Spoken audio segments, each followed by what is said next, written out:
እኔ የፈረንሳይ መንግስት ነው ጋበዘኝ። ሙሴ ለግራ ይባላል። የአሜሪካን የፈረንሳይ ኮመርሻል አታሼ ነው።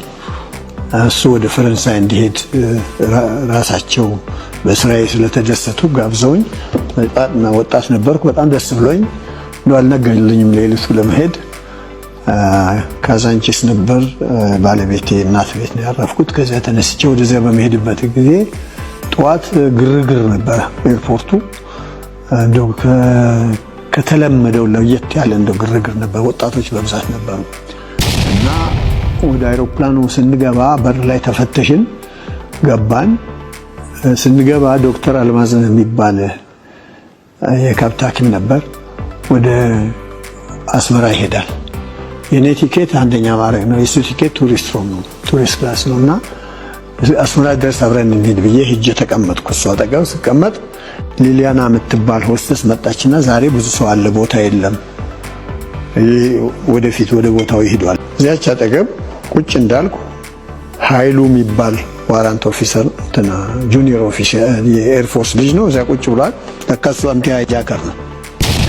እዚያ ቁጭ እንዳልኩ ዋለልኝ መጣች። እቺ ሊሊያና መጣ። የሞቅ ያለ ፎጣ ስትሰጠን እጃችን ወርሻ ስትሰጠን።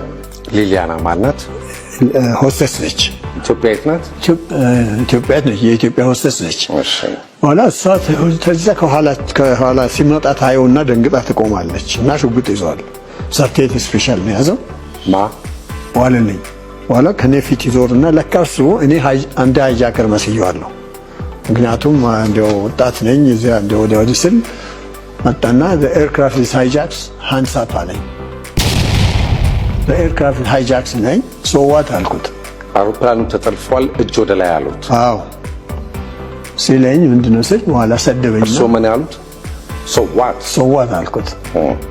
በኋላ ጂናንሳ ብሎ ሰደበኝ እና ሽጉጡ እንዲህ ነው አፌ ላይ አፍንጫዬ ላይ ነው። በኋላ ይሄን ሲይዘው ያ ቃታው የተሳበ ሽጉጥ ይሄን ከዚህ በላይ በቃ ቅምጥል አድርገው ወለቀ። በቃ የለም እጅ ለዚህ ለብቻው ነበር። ከዚያ እኔ ከሱ ጋር ስንተናነቅ ለካ ይሄ ኃይሉ የሚባለው ብድግ ብሎ እኔና እሱ ተናንቀን እንዲሁ ስንወድቅ እኔን ወደዚያ ገፋ አድርጎ እሱን ወዲያው መታው። በካራቴ ነው እንግዲህ ካራቴ ነው እንለው መታው። እዚያው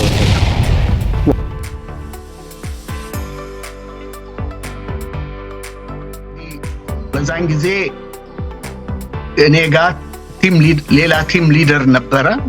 እኔ ሁለተኛ ቲም ሊደር ሆኜ ነበር እዛ በረራ ላይ የተመደብኩትኝ እና ሁለተኛ ቲም ሊደር በጣም ከፍተኛ ኃላፊነት የሚጣልበት ነው የሚሆነው። ያጋጣሚ በሚደርስበት ጊዜ ለምን ወደ ኮክፒት ለመሄድ ከኮክፒት መልስም ሁሉን ኃላፊነት የሚሸከመው እሱ ነው። ወደ ኮክፒት ከመሄዱ በፊት ያው ፈርስት ክላሱ ስላለ ፈርስት ክላስ ላይ ቲም ሊደሩ ነው የሚቀመጠው። በመጋረጃም ይጋረዳል። ልዩነቱ ይታወቃል በረራው ላይ የታየ ነገር ስለሆነ።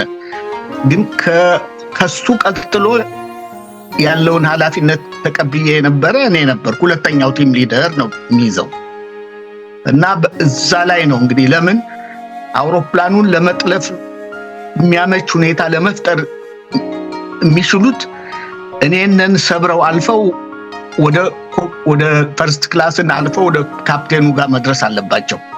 እዛ ሳይደርሱ ነው እኔ እንግዲህ ትልቁን በርድን ተሸክሜ የነበርኩት እኔ ነኝ። እዛ ላይ ነው እንግዲህ ትልቁ ፈተና የሚሆነው።